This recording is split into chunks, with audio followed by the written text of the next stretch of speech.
بسم اللہ الرحمن الرحیم۔ حضرت عائشہ صدیقہ رضی اللہ تعالی عنہا فرماتی ہیں، میں اللہ کے رسول صلی اللہ علیہ وسلم کے ساتھ ایک ہی برتن سے غسل کیا کرتی تھی۔ آپ صلی اللہ علیہ وسلم مجھ پر سبقت فرماتے تو میں کہتی مجھے بھی پانی دیجئے، مجھے بھی پانی دیجئے۔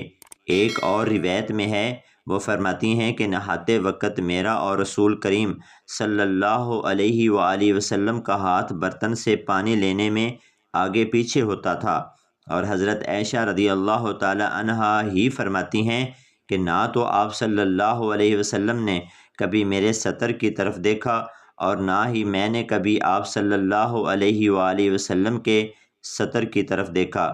میاں بیوی کے تعلق سے کچھ ایسے مسائل ہیں جن کا جاننا انتہائی ضروری ہے، مگر ہماری اکثریت اس سے لا علم ہے، کیونکہ دینی کتب ہم پڑھتے نہیں اور عالم دین سے پوچھنے میں ہمیں شرم آتی ہے۔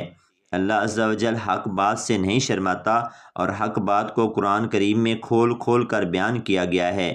میاں بیوی ایک ساتھ غسل کر سکتے ہیں، ان کے لیے ایک دوسرے کے سارے بدن کو دیکھنا جائز ہے، شرعاً ممانعت نہیں، البتہ شرمگاہ کی طرف دیکھنا خلاف ادب اور ناپسندیدہ عمل ہے۔ خاص جماع کے وقت بات کرنا مکروہ ہے، اس سے بچے کے توتلے ہونے کا خطرہ ہوتا ہے۔ اسی طرح اس وقت عورت کی شرمگاہ کی طرف نظر کرنے سے بھی بچنا چاہیے کہ بچے کے اندھا ہونے کا امکان ہے۔ یوں ہی بالکل برہنہ یعنی بالکل ننگے ہو کر بھی صحبت نہ کریں، ورنہ بچے کے بے حیا ہونے کا اندیشہ ہے۔ حضرت عائشہ صدیقہ رضی اللہ تعالی عنہا نے عرض کیا، یا رسول اللہ صلی اللہ علیہ وسلم، عورتوں کو تو بہت سا ثواب مل گیا، مردوں کے بارے میں بھی ارشاد فرمائیے۔ یہ سن کر حضور صلی اللہ علیہ وسلم مسکرائے اور فرمایا، مرد عورت کا ہاتھ پکڑ کر مانوس کرتا ہے تو اس کے لیے ایک نیکی لکھ دی جاتی ہے۔ جو مرد پیار سے اپنی بیوی کے عورت کے گلے میں ہاتھ ڈالتا ہے، اس کے حق میں 10 نیکیاں لکھی جاتی ہیں۔ جب وہ عورت سے مباشرت کرتا ہے، دنیا و معافیہ سے افضل ہوتا ہے۔ جب غسل کرتا ہے تو بدن کے جس بال پر سے پانی گزرتا ہے، اس کے لیے ہر بال کے بدلے میں ایک نیکی لکھی جاتی ہے، اور ایک گناہ معاف ہو جاتا ہے، اور ایک درجہ بلند کر دیا جاتا ہے۔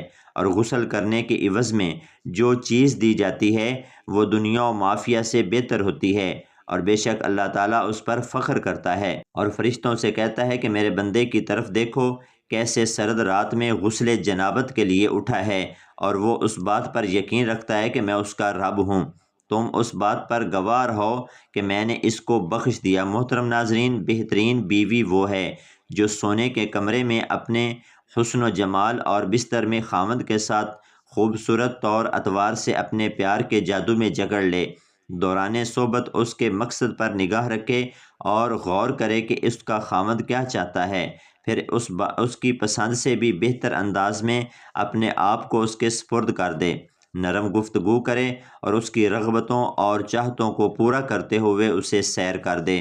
کبھی بھی اس کے بستر پر جانے سے مت رکیں۔ اگر وہ اس کے ساتھ مقاربت کا خواہش مند ہے تو قطعاً نافرمانی نہ کرے، کیونکہ اللہ رب العزت کے ہاں یہ بہت بڑا گناہ ہے۔ جب شوہر بیوی کو اپنا طبی تقاضا پورا کرنے کے لیے بلائے تو بیوی انکار نہ کرے۔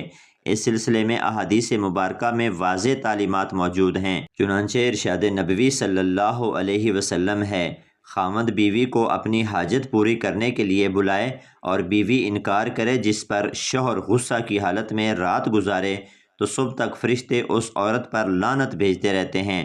باروایت مشکوٰۃ شریف۔ دوسری روایت میں ہے، حضرت طلق بن علی رضی اللہ تعالی عنہ فرماتے ہیں کہ رسول اکرم صلی اللہ علیہ وآلہ وسلم نے فرمایا، جب شوہر اپنی بیوی کو اپنی حاجت پوری کرنے کے لیے بلائے تو وہ اس کے پاس چلی جائے، چاہے وہ روٹی پکانے کے لیے تنور پر ہی کیوں نہ کھڑی ہو۔ حضرت عمر رضی اللہ تعالی عنہ کے پاس ایک شخص آیا، گرد و غبار سے اٹا ہوا، بال بکھرے ہوئے، اس کے ساتھ اس کی بیوی بھی تھی، جو کہہ رہی تھی، اے امیر المومنین، میں اس کے لیے نہیں اور نہ ہی یہ میرے لیے ہے۔ آپ رضی اللہ تعالی عنہ نے جان لیا کہ یہ عورت اپنے شوہر سے نفرت کرتی ہے، اس لیے آپ نے اس کے شوہر کو حکم دیا کہ وہ غسل کرے اور اپنے سر کے بالوں کو ترشوا لے اور ناخن کاٹ لے۔ جب شوہر فارغ ہو کر آیا تو آپ نے کہا اب اپنی بیوی کے سامنے جاؤ۔ بیوی نے دیکھا تو دم بخود رہ گئی اور نہ پہچاننے کی وجہ سے پیچھے ہٹنے لگی۔ پھر جب پہچان لیا تو اس کا بوسہ لیا اور اپنے دعوے سے دستبردار ہو گئی۔ حضرت عمر رضی اللہ تعالی عنہ نے فرمایا کہ تمہیں ان کے ساتھ اسی طرح کا برتاؤ کرنا چاہیے۔ اللہ کی قسم انہیں یہی پسند ہے کہ تم ان کے لیے آراستہ و پیراستہ رہو، جیسا تم چاہتے ہو کہ وہ تمہارے لیے ہی بنی سوری رہیں۔ حضرت سیدنا امام غزالی رحمۃ اللہ علیہ فرماتے ہیں جمع یعنی صحبت کرنا جنت کی لذتوں میں سے ایک لذت ہے۔ حضرت سیدنا جنید بغدادی رحمۃ اللہ علیہ فرماتے ہیں انسان کو جمع کی ایسی ہی ضرورت ہے جیسے کہ غذا کی۔ اللہ تعالیٰ سے دعا ہے کہ اللہ تعالیٰ ہمیں ایک دوسرے کے حقوق پہچاننے اور ایک دوسرے کے ساتھ پیار محبت سے رہنے کی توفیق عطا فرمائے، آمین۔ ناظرین کومنٹ سیکشن میں اللہ تعالیٰ کے 99 ناموں میں سے ایک نام ضرور ٹائپ کریں۔